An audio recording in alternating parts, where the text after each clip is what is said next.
Saya akhirnya telah melampaui batas yang tidak sepatutnya. Di dalam lubuk hati ini, saya berasa sangat bersalah terhadap arwah suami saya. Saya berkali-kali bertekad dalam hati agar tidak membiarkan perkara ini berlaku, namun akhirnya saya tewas dengan perasaan sendiri. Nama saya Siti Aminah. Tahun ini saya berusia 58 tahun. Saya menjalani kehidupan sebagai seorang suri rumah biasa. Setiap pagi, saya menyediakan sarapan untuk suami saya, Ahmad Firdaus, dan pada waktu petang, saya menghabiskan hari dengan menunggu kepulangannya dari pejabat. Firdaus merupakan seorang ketua unit di syarikatnya. Dia sangat populer dan disenangi oleh kaki tangan bawahannya. Setiap kali pulang ke rumah, dia sering bercerita, "Hari ini Syahrul kata begini," atau "Asman minta nasihat tentang persediaan kenaikan pangkat." Dia sering berkongsi cerita sebegitu. Terutamanya, dia banyak bercerita tentang seorang pembantu bawahannya bernama Syahrul. Syahrul 5 tahun lebih muda daripada Firdaus. Tetapi Firdaus sentiasa memujinya sebagai seorang yang sangat tekun dan boleh dipercayai. Hari itu juga bermula seperti biasa. Semasa Mahu keluar bekerja pada waktu pagi, Firdaus berkata, "Hari ini ada majelis makan malam pejabat, mungkin abang balik lewat sedikit." Saya menjawab, "Baiklah, Pandu cermat." Ia adalah pagi yang sangat biasa. Kira-kira jam 7 malam, saya menelepon Firdaus. "Pukul berapa nak balik?" tanya saya. Dia menjawab, "Masih dalam majelis lagi. Sekejap lagi abang balik." Suaranya kedengaran seperti sudah sedikit pening akibat keletihan, tetapi masih seperti biasa. Hanya selepas jam 11 malam Firdaus sampai di rumah. Wajahnya kelihatan kemerah-merahan. Banyak makan dan berborak tadi, Syahrul dan kawan-kawan lain asyik ajak berbual, katanya sambil tersenyum. Kemudian, dia terus menghempaskan badannya di atas sofa ruang tamu. "Pergilah mandi dulu sebelum tidur," kata saya. Dia memejamkan mata dan membalas, "Kejap, kepala abang rasa berpusing sedikit." Kerana dia memang biasa berkelakuan. Begitu jika terlalu penat, saya tidak mengendahkannya sangat. Saya membawakan segelas air dan menyuruhnya berehat sebentar, sebelum masuk ke bilik. Kira-kira jam 3 pagi, saya terjaga apabila mendengar suara Firdaus memanggil, "Aminah, Aminah." Suaranya kedengaran pelik. Saya bergegas ke ruang tamu dan melihat Firdaus sedang memegang dadanya di atas sofa. Wajahnya pucat lesi dan dia berpeluh jantan. "Abang sakit ke?" tanya saya. "Dada abang sakit sangat," katanya dalam rintihan. Serta-merta saya rasa ada sesuatu yang tidak kena. Saya terus mendial talian kecemasan 999. "Tolong datang cepat, suami saya sakit dada." Sementara menunggu ambulans sampai, saya memegang erat tangan Firdaus. "Tak apa, abang akan oke. Kejap lagi bantuan sampai," kata saya, namun saya dapat merasakan tangan Firdaus semakin mendingin. Apabila kedengaran bunyi siren ambulans, saya berasa sedikit lega. Dalam perjalanan ke hospital, Firdaus memegang tangan saya dengan kuat dan berkata, "Aminah, terima kasih." Itulah kata-kata terakhir yang diucapkannya kepada saya. Di unit kecemasan, dokter keluar dengan wajah yang suram, "Serangan jantung akut. Kami telah coba melakukan bantuan pernafasan, CPR, tetapi..." Selepas itu, saya tidak lagi mendengar apa-apa. Kepala saya menjadi kosong. Keesokan paginya, saya pulang ke rumah sendirian. Di atas meja makan, sup ayam yang saya masak untuk Firdaus malam tadi masih ada di situ. Tempat duduk yang selalu diduduki Firdaus kini kosong. Barulah realiti itu terasa. Saya terpaksa menerima hakikat bahwa Firdaus benar-benar telah tiada. Sejak hari itu, hidup saya mula hancur. Suasana rumah dipenuhi dengan rasa sayu, kerana sibuk dengan urusan pengebumian dan kenduri arwah. Saya tidak dapat tidur dengan lena selama beberapa hari. Rakan-rakan sekerja Firdaus datang menziarah satu demi satu. Semuanya menunjukkan wajah tidak percaya. "Kami tak sangka Encik Firdaus akan pergi secepat ini." Itulah kata-kata yang kerap saya dengar. Antara ramai yang datang, Syahrul nampaknya yang paling terkesan. Walaupun ramai tetamu lain, Syahrul hanya berdiri di sudut rumah dan merenung jauh. Wajahnya pucat dan matanya merah bengkak. Syahrul 5 tahun lebih muda daripada Firdaus, usianya 53 tahun. Dia seorang yang tinggi dan kelihatan sasa, tetapi hari itu dia nampak sangat lemah. Saya tertanya-tanya adakah ini orang yang sering dipuji Firdaus sebagai seorang yang sangat berdedikasi. Hari pertama berlalu dengan penuh kekalutan. Masa dihabiskan dengan melayan tetamu dan menerima ucapan takziah. Hanya pada malam kedua, keadaan menjadi sedikit tenang. Semasa saya duduk bersendirian, saya terdengar suara seseorang mendekat dengan perlahan. "Kak Long." Saya mendongak dan melihat Syahrul berdiri di situ. Dia memakai baju Melayu hitam, tetapi sampingnya kelihatan senget sedikit. Tidak kemas seperti selalunya. Di tangannya ada secawan kopi panas. "Minumlah." Saya tengok Kak Long macam tak makan apa-apa lagi, kata Syahrul sambil menghulurkan kopi. Suaranya serak. Mungkin dia banyak menangis. Saya menjawab, "Terima kasih," sambil menyambut cawan itu. Hakikatnya, sepanjang hari saya memang tidak menjamah setitik air pun. Syahrul duduk di kerusi sebelah saya dengan berhati-hati. Selepas mendiamkan diri seketika, dia mula bersuara. "Kak Long, tahu tak betapa bangganya arwah Abang Firdaus terhadap Kak Long?" Saya menoleh memandang Syahrul karena terkejut dengan kata-katanya. Hujung mata Syahrul mula kemerahan lagi. Setiap kali ada masalah di pejabat, arwah selalu kata, dia boleh bertahan sebab dia tahu di rumah ada istri dan hidangan panas yang menunggunya. Sebab itulah dia ada kekuatan. Mendengar kata-kata Syahrul, hati saya dirundung hibah. Betulkah Firdaus pernah berkata begitu? Padahal semasa hayatnya, dia jarang menunjukkan penghargaan secara terus terang. Arwah seorang yang sangat baik. Walaupun kepada pembantu seperti saya, dia sentiasa melayan dengan penuh kasih sayang. Syahrul mengelap hujung matanya dengan sapu tangan. Bukan mudah bagi seorang lelaki dewasa untuk menunjukkan air mata di depan orang lain, tetapi dia tidak dapat menahannya. "Kak Long mesti sangat sedih kan?" Benda ini berlaku sekelip mata. Saya hanya mengangguk. Kesedihan itu tidak dapat diungkapkan dengan kata-kata. Saya masih belum dapat menerima kenyataan ini sepenuhnya. Syahrul teraga agak sebentar sebelum menyambung. "Kak Long, kalau selepas ini ada apa-apa kesulitan, tolonglah hubungi saya bila-bila masa. Kak Long adalah orang yang paling disayangi oleh arwah, jadi kalau ada apa-apa yang saya boleh bantu, saya akan buat." Sambil berkata begitu, dia menghulurkan sekepingkat nama syarikat, dan di belakangnya tertulis nomor telepon pribadinya. "Bukan apa, maksud saya." Syahrul menambah dengan cepat. "Maksud saya, kalau Kak Long perlukan bantuan untuk bersandar, seperti mengangkat barang berat atau apa sahaja." Wajah Syahrul kelihatan sangat ikhlas. Air matanya terus mengalir tanpa henti. Saya tahu itu bukan sekadar basa-basi. Saya tahu betapa arwah sangat menghargai Kak Long, katanya lagi dengan nada yang lebih yakin. "Tolonglah bersandar pada saya jika Kak Long rasa berat." Selepas berkata begitu, Syahrul bangun. Dia tunduk hormat dan berpaling pergi, namun saya nampak bahunya terketar-ketar. Saya tahu dia sedang menahan kesedihan yang amat sangat. Saya memegang kad nama yang diberikan Syahrul. Haba dari tangannya masih terasa pada kad itu. Pada waktu itu, saya menyangka itu hanyalah ucapan takziah daripada seorang rakan sekerja yang setia. Namun, wajah Syahrul yang kemerahan itu terus bermain di pikiran saya. Keikhlasannya terasa berbeza. Ia bukan sekadar rasa hormat, tetapi ada emosi lain yang terselip. Malam itu, semasa menjaga rumah, kata-kata Syahrul terus terngiang-ngiang. "Tolonglah bersandar pada saya." Mengapa suara itu terus bermain di telinga saya? Saya tidak tahu mengapa, tetapi saya berasa terpujuk dengan kata-kata itu. Walaupun saya belum faham maksud sebenar di sebaliknya, seminggu selepas pengebumian berlalu, rumah menjadi sangat sunyi. Saya tidak sangka rumah tanpa Firdaus boleh menjadi sesepi ini. Selalunya ada bunyi televisyen, tetapi sekarang apabila bersendirian, semua bunyi terasa seperti gangguan. Bunyi peti sejuk, bunyi jarum jam, hinggakan bunyi tapak kaki jiran pun kedengaran sangat jelas. Namun, suara Firdaus yang paling ingin saya dengar, tidak lagi kedengaran.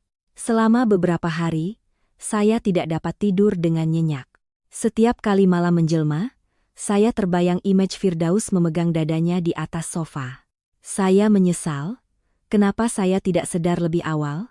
Kenapa saya tidak telepon ambulans lebih cepat? Pada suatu petang, semasa saya sedang makan mie segera sendirian di meja makan, telepon saya berbunyi, ia nomor yang tidak dikenali. Memandangkan akhir-akhir ini saya banyak menerima panggilan berkaitan urusan arwah, saya menjawabnya tanpa berpikir panjang. Hello, Kak Long, Assalamualaikum, saya Syahrul. Mendengar suara Syahrul, jantung saya berdegup kencang. Saya tidak tahu kenapa, tetapi saya rasa gembira. Sepanjang minggu ini, saya tidak berpeluang berbual dengan sesiapa dengan sempurna. Oh, Syahrul, waalaikumsalam. Kak Long, dah makan malam ke? Tanyaannya yang tiba-tiba membuatkan saya terdiam sebentar. Saya memandang baki mie segera di atas meja dan menjawab, ya, sudah. Kak Long kena jaga makan. Kalau Kak Long sakit, mesti arwah Abang Firdaus risau. Suara Syahrul kedengaran sangat ikhlas. Ia bukan sekadar bertanya kabar, tetapi saya dapat merasakan dia benar-benar risau. Tak apa, saya makan dengan baik. Itu adalah satu penipuan. Hakikatnya, saya tidak pernah makan dengan sempurna sejak beberapa hari lalu. Saya tidak ada selera dan tidak ada tenaga untuk memasak. Kak Long, kalau perlukan apa-apa, beritahu saya ya. Saya boleh tolong belikan barang dapur juga. Terima kasih, Syahrul. Tapi saya oke. Walaupun panggilan sudah ditamatkan, suara Syahrul masih terngiang-ngiang. Kak Long kena jaga makan? Kata-kata itu terus bermain di minda. Bila kali terakhir saya mendengar kata-kata sebegitu, beberapa hari kemudian, dia menelepon lagi. Kali ini saya sudah tahu itu nomor Syahrul. Entah mengapa, setiap kali telepon berbunyi, jantung saya berdebar. Kak Long, apa kabar hari ini? Macam biasa sahaja. Makan oke ke? Sekali lagi soal makan. Kali ini saya berterus terang. Sebenarnya, akhir-akhir ini saya tak ada selera sangat nak makan. Mana boleh macam itu. Kalau badan lemah, nanti lagi susah nak uruskan perasaan. Suara Syahrul penuh dengan kebimbangan. Dia seolah-olah risau seperti seorang ahli keluarga sendiri. Kalau Kak Long ada masa, jomlah kita makan sekali esok, daripada Kak Long makan seorang diri.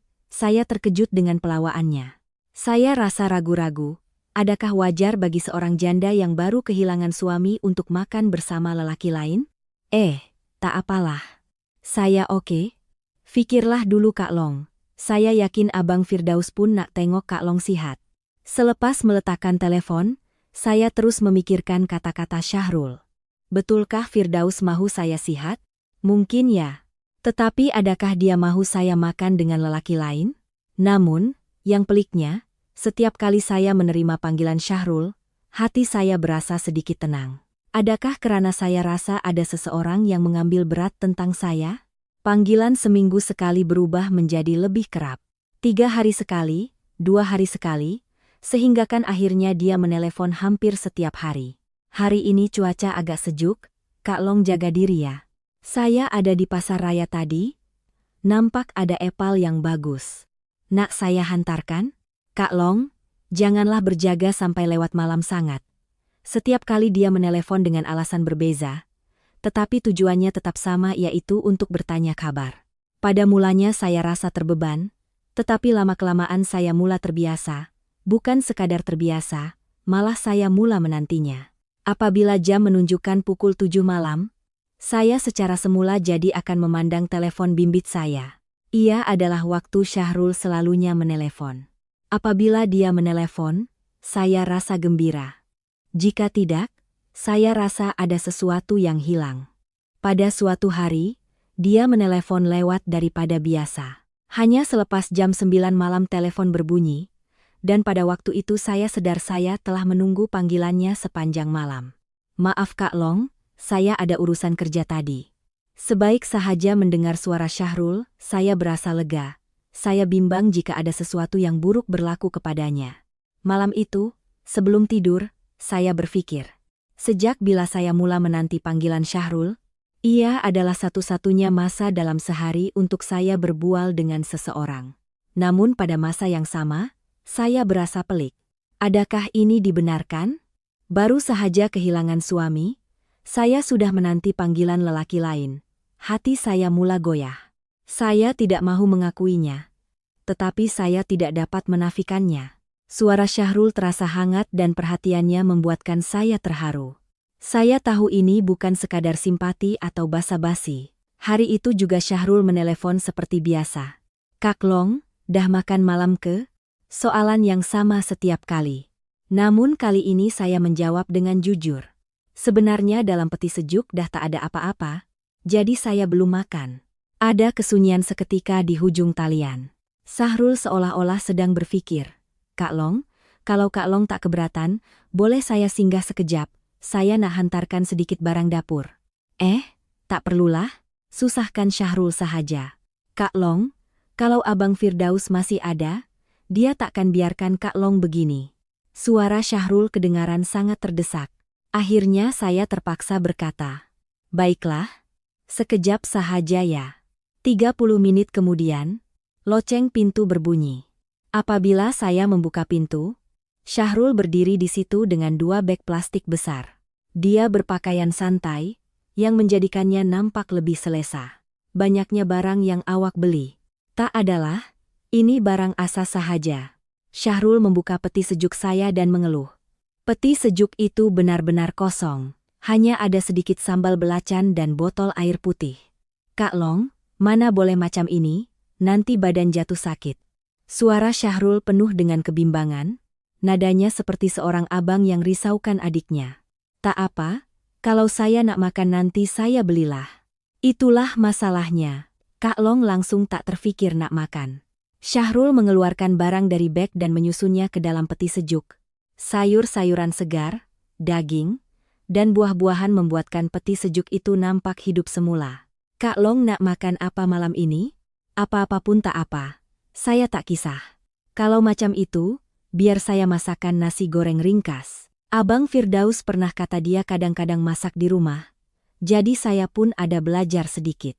Syahrul memakai apron dan berdiri di dapur.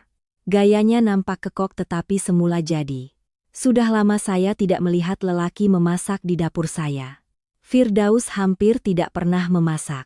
Syahrul mula menghiris bawang, dan tiba-tiba matanya berair. Saya tidak tahu adakah itu disebabkan bawang atau sebab lain. "Perlu saya tolong?" Tak apa. Kak Long duduk sahaja. Kejap lagi siap." Pergerakan tangan Syahrul nampak agak mahir. Hirisan bawang dan lobak merah nampak kemas, dan cara dia memanaskan minyak nampak sudah biasa. "Awak tinggal seorang diri ke?" "Ya, saya tinggal seorang. Sebab itu saya belajar memasak sedikit." "Awak tak pernah berkahwin ke?" "Pernah sekali, tapi tak lama." "Tak ada jodoh?" Wajah Syahrul menjadi suram seketika sebelum dia kembali tersenyum. Saya rasa dia ada sejarah tersendiri, tetapi saya tidak bertanya lebih lanjut. Semasa dia memasak, bau harum memenuhi segenap ruang rumah. Ia adalah bau masakan yang sudah lama tidak saya hidu. Entah mengapa, saya rasa seperti mahu menangis. "Dah siap, jemputlah makan." Syahrul menghidangkan nasi goreng di dalam pinggan dengan kemas. Ia nampak sangat menyelerakan. Ada telur mata di atasnya dan dihiasi daun bawang. Apabila saya menyuap suapan pertama, rasanya benar-benar sedap. Masinnya cukup dan sayurnya masih rangup. Sedapnya. "Betul ke? Syukurlah kalau Kak Long suka." Syahrul tersenyum lebar. Melihat senyumannya, hati saya secara tidak sengaja turut berasa senang. Arwah Abang Firdaus selalu puji masakan Kak Long, terutamanya kari ayam Kak Long. "Oh, ya ke?" "Ya," dia selalu bangga bercerita. "Sebab itu saya pun teringin nak rasa." Kata-kata Syahrul membuatkan saya teringat kepada Firdaus. Betulkah dia selalu membanggakan masakan saya? Di rumah dia jarang menunjukkan penghargaan sebegitu. Lain kali kalau ada peluang, saya masakan kari ayam untuk awak. "Betul ke? Kalau macam itu, saya sangat menanti-nantikannya." Sambil makan, kami berbual tentang pelbagai perkara. Syahrul bercerita tentang perkara lucu yang berlaku di pejabat. Jadi, pekerja baru itu tersilap rosakan mesin fotostat dan dia menangis. Abang Firdaus pergi tepuk bahu dia, kata tak apa. Lepas itu Abang Firdaus sendiri yang panggil juru teknik. Memang gaya dia begitu. Firdaus memang seorang yang baik. Dia memang seorang yang sangat prihatin. Bagi kami kaki tangan bawahan, dia dah macam figura seorang ayah. Melalui cerita Syahrul, saya mengenali sisi lain Firdaus. Firdaus yang berada di tempat kerja, bukannya Firdaus yang saya nampak di rumah sahaja. Sedar tidak sedar, masa berlalu dengan pantas, di luar sudah gelap gelita. Dah pukul berapa ini? Syahrul melihat jam dan bangun. Apabila dia mahu membasuh pinggan, saya menghalangnya. Biar saya buat, awak dah masakan tadi. Tak apa, biar saya buat, kejap sahaja. Semasa Syahrul membasuh pinggan, saya memerhatikannya dari belakang. Bahunya lebar dan tangannya nampak besar, tetapi cara dia membasuh pinggan nampak sangat teliti. Tiba-tiba saya tergelak kecil. Saya tidak tahu apa yang lucu, tetapi saya ketawa hingga memegang perut. Saya tidak ingat bila kali terakhir saya ketawa sebegini. Syahrul menoleh dengan wajah terkejut. Kenapa Kak Long? Tak ada apa-apa. Cuma saya rasa dah lama saya tak ketawa macam ini. Syahrul turut ketawa bersama saya. Apabila kami ketawa bersama, suasana rumah berubah sepenuhnya. Namun selepas ketawa berhenti, tiba-tiba rasa bersalah datang menyerang. Saya terfikir, adakah ini betul? Suami saya baru sahaja pergi, tetapi saya ketawa bersama lelaki lain di rumah ini. Ini tak betul, bisik hati saya. Syahrul ini pembantu bawah arwah suami aku. Tak boleh begini. Ada loceng amaran berbunyi di dalam hati saya. Namun pada masa yang sama, saya merasai kehangatan. Saya tidak sangka makan dan berbual dengan seseorang selepas sekian lama boleh mendatangkan perasaan sebegini baik. Malam itu juga Syahrul masakan makan malam. Sekarang, menjadi perkara biasa untuk dia datang 2-3 kali seminggu untuk memasak. Pada mulanya saya rasa terbeban, tetapi lama-kelamaan saya mula terbiasa. Malah, saya mula menantinya. Pada hari Syahrul datang, hati saya berdebar sepanjang hari. Kehadiran seseorang di rumah ini adalah satu perkara yang amat saya rindukan. Ia adalah satu-satunya masa saya dapat lari daripada kesunyian yang mencengkam. Namun hari itu terasa sedikit berbeza. Syahrul kurang bercakap dan wajahnya nampak muram. Mungkin ada masalah di pejabat? Ada masalah ke? Tak ada apa-apalah. Cuma hari ini rasa penat sikit. Syahrul mengeluh sambil duduk di atas sofa. Selalunya dia akan terus ke dapur untuk menyediakan bahan masakan. Nak minum teh tarik? Saya ada buat tadi. Saya menawarkan diri. Melihat dia dalam keadaan begitu, saya rasa mahu melakukan sesuatu untuknya. Boleh juga kalau tak menyusahkan. Mestilah boleh. Firdaus pun suka minum teh tarik di rumah lepas balik kerja. Apabila saya menyebut nama Firdaus, wajah Syahrul menjadi lebih kompleks. Namun dia mengangguk. Saya membawakan 2 cawan teh tarik. Duduk berhadapan dengan Syahrul terasa sedikit kekok, tetapi tidaklah buruk. Saya teringat sangat dekat arwah Abang Firdaus, kata Syahrul selepas menghirup tehnya. Suaranya penuh dengan kerinduan. Saya pun sama. Rasa macam dia akan masuk ke pintu rumah bila-bila masa sahaja. Arwah seorang yang sangat hebat, bagi saya, dia dah macam abang kandung sendiri. Syahrul terus bercerita tentang Firdaus. Bagaimana Firdaus menjaga kebajikan pekerja bawahannya, dan betapa hangatnya pribadi arwah. Mendengar ceritanya, saya semakin merindui Firdaus. Kami berbual agak lama sehingga suasana menjadi semakin sayu. Kak Long. Tiba-tiba Syahrul memanggil nama saya. Suaranya berbeza daripada biasa. Lebih rendah dan kedengaran terketar-ketar. Ya? Tolong jangan marah kalau saya cakap sesuatu yang mungkin pelik. Saya tidak tahu apa yang mahu dikatakannya, tetapi jantung saya mula berdegup kencang. Saya dapat merasakan ada sesuatu yang penting bakal diungkapkan. Saya sangat menghormati arwah Abang Firdaus. Sampai sekarang pun saya tetap hormat dia. Syahrul meletakkan cawannya dan memandang tepat ke arah saya. Pandangannya sangat serius. Tetapi sebenarnya, Syahrul berhenti seketika dan mengeluh. Dia seolah-olah sedang dalam dilema. Kemudian, dia bangun perlahan-lahan dan mendekati saya. Kak Long, maafkan saya. Tiba-tiba Syahrul memegang tangan saya. Tangannya besar dan terasa hangat. Pada ketika itu, Jantung saya seolah-olah terhenti. Sebenarnya, walaupun saya sentiasa menghormati arwah, di satu sudut hati ini, saya rasa sangat sukar untuk menyembunyikan perasaan saya terhadap Kak Long. Suara Syahrul terketar-ketar. Wajahnya kemerah-merahan, sama ada karena emosi atau tekanan perasaan. Apa maksud awak? Hati saya bergetar setiap kali melihat Kak Long.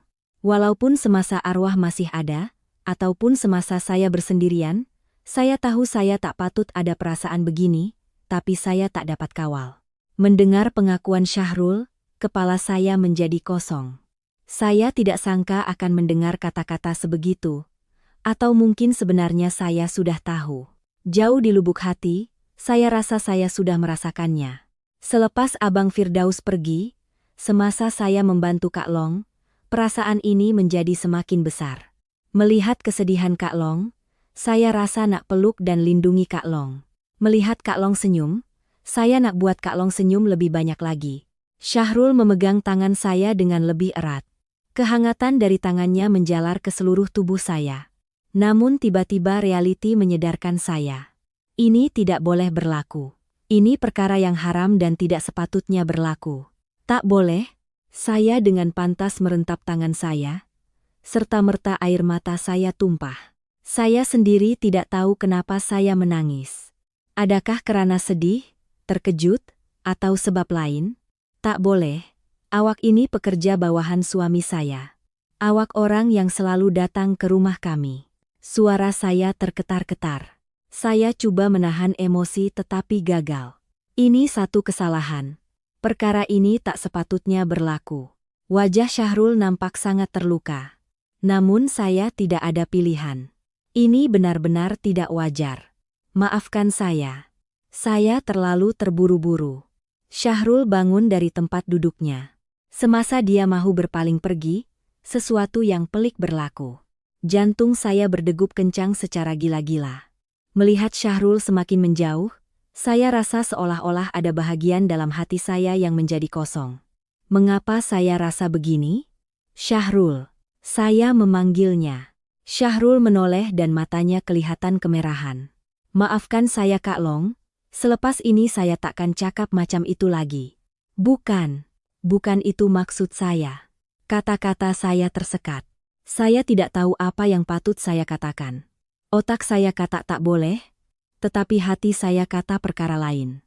Syahrul berjalan ke arah pintu, gayanya nampak sangat sayu. Baliklah dengan berhati-hati. Baiklah. Assalamualaikum. Selepas pintu ditutup, saya tinggal bersendirian. Ruang tamu tiba-tiba menjadi sangat sunyi. Apabila saya memandang tempat duduk Syahrul tadi, saya rasa sangat sunyi. Saya memandang tangan saya, seolah-olah kehangatan Syahrul masih ada di situ. Mengapa kehangatan itu terasa sangat baik? Mengapa saya rasa berat hati untuk melepaskan tangan Syahrul? Malam itu saya tidak dapat tidur. Kata-kata Syahrul terus bermain di pikiran. Dan saya terpaksa mengakui perasaan sendiri. Saya sebenarnya menanti kehadiran Syahrul. Menanti panggilannya, menanti kedatangannya, dan menanti masa bersama dengannya. Adakah ini cinta? Saya belum pasti, tetapi yang nyata ialah hati saya mula cenderung kepada Syahrul. Namun pada masa yang sama, rasa bersalah itu sangat besar. Rasa bersalah terhadap Firdaus, dan hakikat bahwa Syahrul adalah pembantu bawahannya, segalanya menjadi sangat rumit. Pintu kepada perkara yang terlarang itu mula terbuka. Selepas kejadian itu, selama beberapa hari Syahrul tidak menghubungi saya. Tidak ada panggilan, tidak ada message. Selalunya dia akan bertanya kabar setiap hari. Mungkin dia rasa terbeban dengan reaksi saya malam itu. Pada mulanya saya rasa itu lebih baik. Biarlah kami menjarakkan diri seketika, tetapi lama-kelamaan, rasa sunyi itu semakin membesar. Saya merindui suara Syahrul dan perbualan kami. Pada hari kelima, Syahrul menelepon. Suaranya kedengaran sangat berhati-hati. Kak Long, apa kabar? Maaf kalau saya mengganggu. Saya oke sahaja. Itu tipu lagi. Sebenarnya saya asyik teringatkan dia. Kejadian malam itu terasa seperti mimpi. Tetapi pada masa yang sama terasa sangat nyata. Kalau Kak Long ada masa malam ini, boleh kita makan sekali? Ada benda saya nak jelaskan dan saya nak minta maaf. Tak apa, tak ada apa yang perlu dimaafkan. Tetapi saya nak jumpa juga. Saya nak tenangkan hati saya. Akhirnya saya berkata, datanglah ke rumah.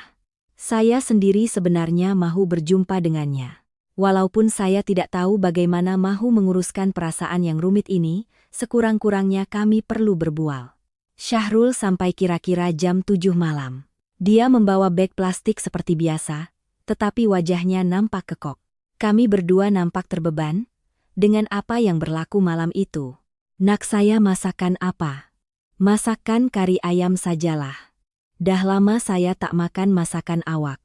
Syahrul coba bercakap seperti biasa. Saya juga coba berkelakuan seperti biasa. Semasa Syahrul memasak di dapur, saya hanya duduk diam di ruang tamu. Selalunya saya akan menolongnya serba sedikit, tetapi hari ini kami berdua saling berhati-hati. Saya menghidangkan kari ayam di atas meja. Saya juga buatkan sambal belacan kegemarannya. Walaupun pada mulanya kekok, lama-kelamaan suasana menjadi lebih tenang, sedapnya. Masakan Kak Long memang terbaik. Biasa sahaja. Patutlah arwah Abang Firdaus selalu bangga. Apabila Syahrul menyebut nama Firdaus, suasana menjadi berat sedikit. Namun ia tidaklah seburuk sebelumnya. Syahrul. Ya? Semasa saya mahu memulakan bicara tentang malam itu, tiba-tiba loceng pintu berbunyi. Kami saling berpandangan. Siapa yang datang waktu begini? Siapa ya? Tak tahu. Biar saya tengok. Saya pergi ke pintu dan melihat melalui lubang intai. Saya terkejut besar. Ibu mentua saya, Maksom, dan seorang rakan sekerja Firdaus, Encik Khalid, berdiri di depan pintu. Jantung saya seolah-olah gugur. Bagaimana jika Maksom nampak Syahrul di sini? Apatah lagi semasa kami sedang makan malam berdua? Sekejap. Saya bergegas ke ruang tamu. Syahrul memandang saya dengan wajah terkejut. Mak mentua saya sampai. Macam mana ini? Wajah Syahrul menjadi pucat. Dia faham situasi genting ini. Saya keluar ikut pintu belakang? Tak boleh. Mesti mereka dah nampak kereta awak di depan. Di atas meja makan ada 2 set pinggan dan cawan. Kari ayam juga masih berasap. Bagaimana mahu jelaskan semua ini? Loceng pintu berbunyi lagi. Saya tidak boleh melengah-lengah lagi. Mak dah sampai. Awak duduk saja di sini. Berlakon macam biasa. Baiklah. Syahrul mengangguk walaupun dia nampak sangat gemetar. Saya membuka pintu. Maksom dan Encik Khalid berdiri di situ. Mak, kenapa tak beritahu nak datang? Saja Mak datang. Kebetulan Khalid nak bincang pasal urusan pencen Firdaus. Oh, jemputlah masuk. Semasa membawa mereka ke ruang tamu, jantung saya berdegup kencang. Saya risau apa reaksi Maksom bila nampak Syahrul. Syahrul pun ada di sini? Maksom memandang Syahrul dengan pandangan tajam. Kemudian dia memandang ke arah meja makan. Wajahnya berubah menjadi tegang. 2 set pinggan, makanan yang masih panas, dan suasana yang nampak sangat mesra. Syahrul tolong saya belikan barang dapur tadi, jadi saya ajaklah dia makan sekali. Saya coba memberi alasan, tetapi suara saya terketar-ketar. Tolong belikan barang dapur? Maksom melihat ke arah dapur dan ternampak beg plastik besar di atas lantai. Bukti mereka keluar bersama sangat nyata. Ya Mak Cik, Kak Long tak larat nak bawa barang berat, jadi saya tolonglah.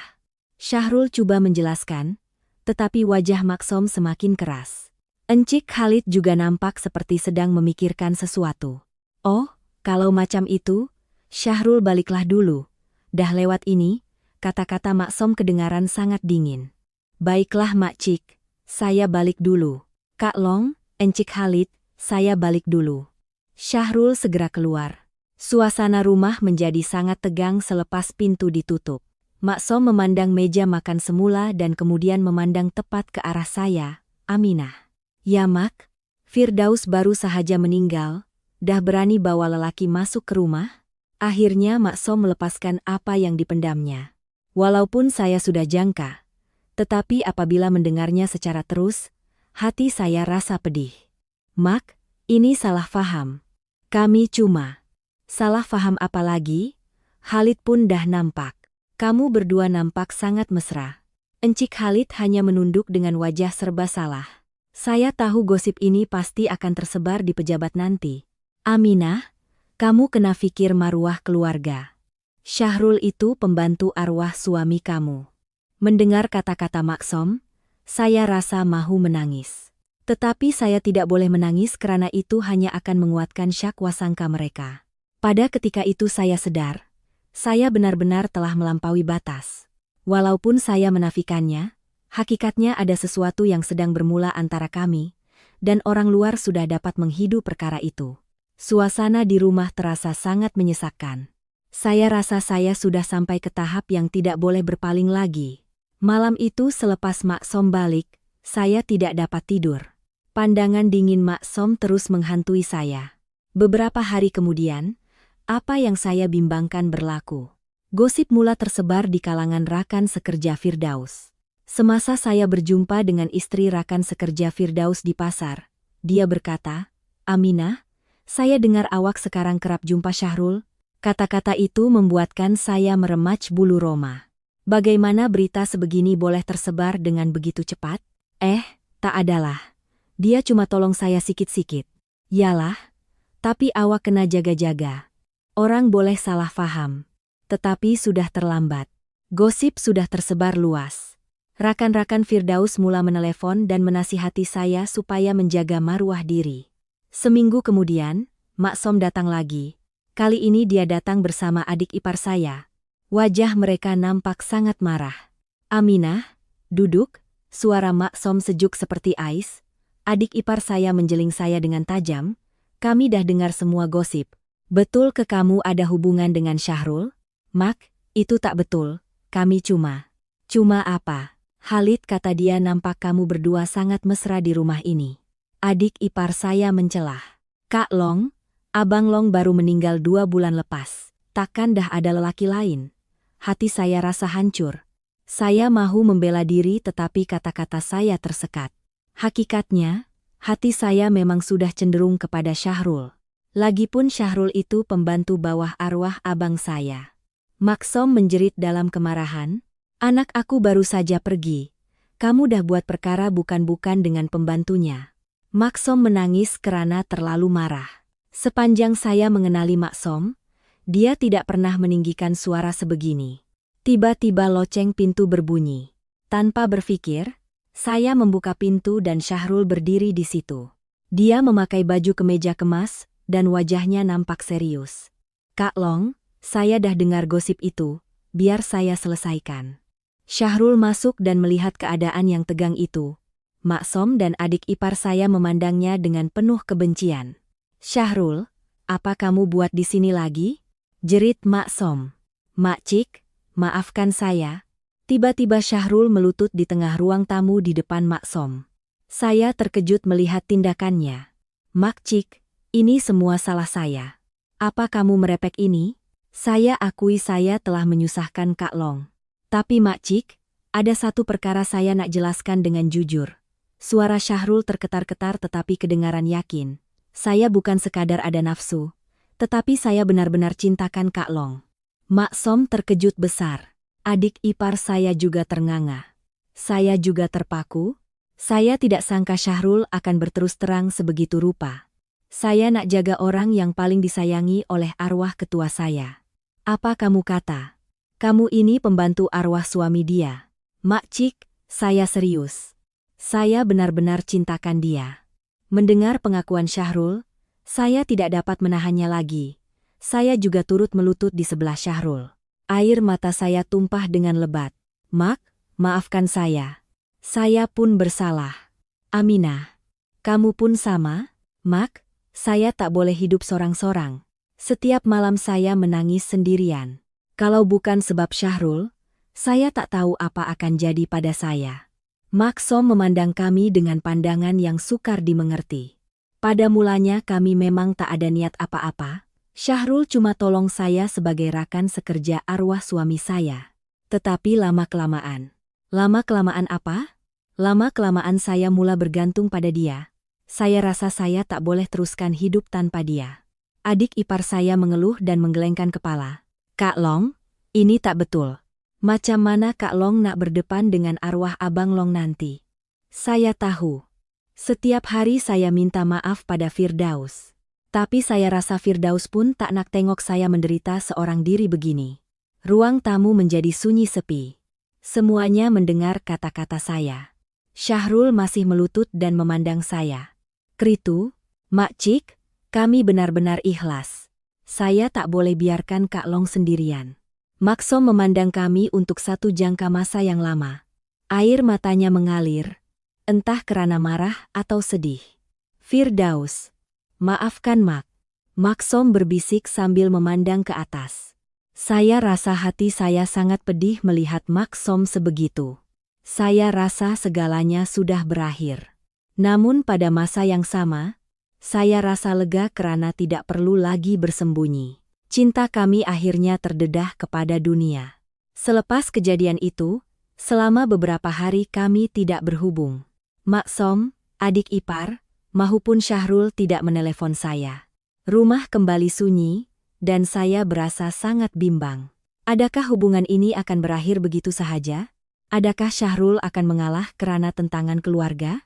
Saya mula menyesal, adakah saya terlalu terburu-buru? Pada hari keempat, Syahrul menelepon. Suaranya nampak lebih yakin. Kak Long, saya dah banyak berfikir tentang kita dan tentang masa depan. Jadi apa keputusan awak? Saya takkan mengalah. Saya takkan tinggalkan Kak Long. Kata-kata Syahrul membuatkan hati saya hangat semula. Tetapi kita perlukan masa, biar saya pujuk Makcik perlahan-lahan. Seminggu berlalu. Pada suatu petang, Maksom datang bersendirian. Wajahnya tidak nampak marah seperti sebelum ini, tetapi lebih kepada tenang. Aminah, duduk. Ya Mak. Mak dah fikir masak-masak, Mak minta maaf pada Firdaus dan pada kamu juga. Saya terkejut mendengar kata-kata Maksom. Suaranya penuh dengan nada kesedihan. Mungkin Mak terlalu pentingkan diri sendiri. Mak cuma fikir tentang Firdaus, tapi Mak tak fikir tentang perasaan kamu, Mak. Aminah, kamu masih muda lagi. Mak tak boleh paksa kamu hidup sendirian selamanya. Firdaus pun mesti nak tengok kamu gembira. Air mata saya mengalir mendengar kata-kata Maksom.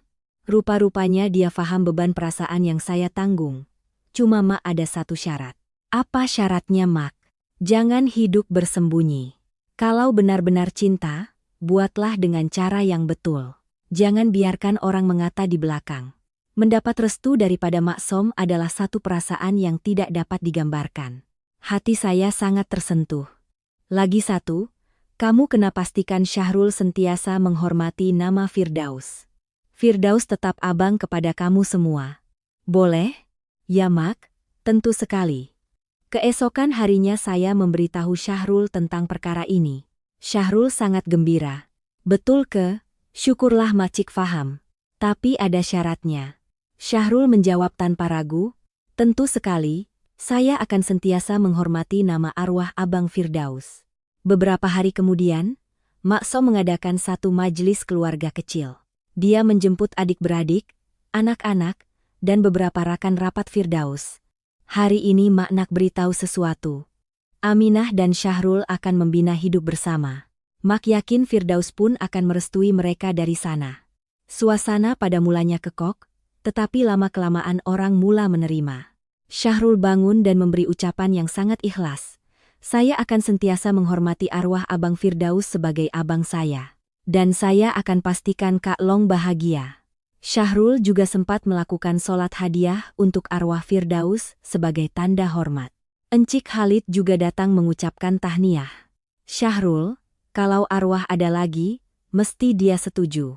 Jaga Aminah baik-baik. Terima kasih Encik Khalid. Saya akan buat yang terbaik. Apabila tetamu sudah pulang, saya dan Syahrul tinggal berdua. Buat pertama kali, kami memegang tangan dengan rasa bangga. Tidak perlu lagi rasa bersalah atau bersembunyi. Susah kan? Tanya Syahrul. Ya, memang susah. Tapi sekarang saya rasa tenang. Selepas ini pun mungkin tak mudah. Orang akan terus bercakap. Tak apa. Yang penting keikhlasan kita. Syahrul tersenyum lebar. Melihat senyumannya, saya turut tersenyum. Saya rasa sudah lama saya tidak tersenyum seikhlas ini. Kak Long. Ya, tak ada apa-apa, saja nak panggil. Kena tukar panggilanlah lepas ini. Kami berdua ketawa bersama. Walaupun gambar Firdaus masih ada di dinding, saya tidak lagi rasa berdosa. Saya rasa Firdaus juga mendoakan kebahagiaan kami. Malam itu, saya terfikir sendiri. Cinta itu tidak ada jawaban yang mutlak. Bukan soal siapa betul atau salah. Perasaan saya pada Firdaus adalah benar. Dan perasaan saya pada Syahrul juga adalah benar. Orang mungkin kata ini terlalu cepat atau tidak wajar. Namun yang paling penting ialah keikhlasan. Jika saya boleh memegang tangan Syahrul dan tersenyum, itu sudah memadai. Esok adalah permulaan yang baru.